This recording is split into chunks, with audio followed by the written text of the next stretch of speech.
In the 1700s and 1800s, many people around the world began to question the morality of slavery. As the largest slave-holding state in the US, it's no surprise that the movement to end slavery started here.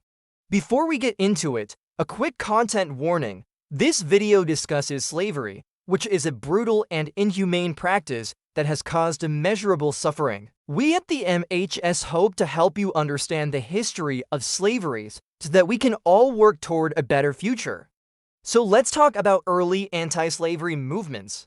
After the American Revolution, the institution of slavery started to come under increased scrutiny. Many of the arguments used to justify slavery, such as the economic necessity of slave labor, were weakened by the fact that the newly formed United States had successfully thrown off the shackles of an oppressive empire.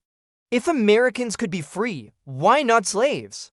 One of the first organized efforts to end slavery in the US was the work of the Pennsylvania Abolition Society. Founded in 1770, but it wasn't until 1787 that the first anti-slavery society was formed in the South, the Virginia Society for the Abolition of Slavery.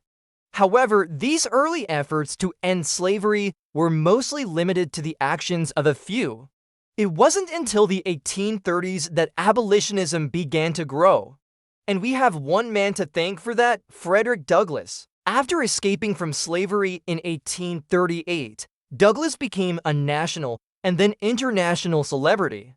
He traveled all over the country and the world lecturing about his experiences and arguing against slavery. In 1845, he published his autobiography, which became an instant bestseller. He was so famous that even the President of the United States invited him to dinner. But with all this fame came increased danger.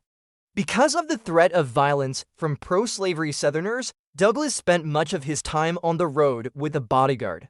In 1849, he left the United States for Ireland to stump against slavery abroad.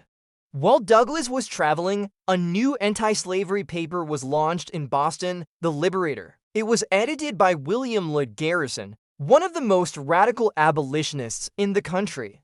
Garrison and his paper were so radical that many other abolitionists thought them too extreme.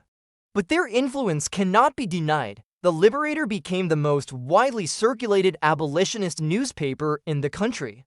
And that's where we'll leave off for today. There were many other abolitionists who risked their lives and changed the course of history.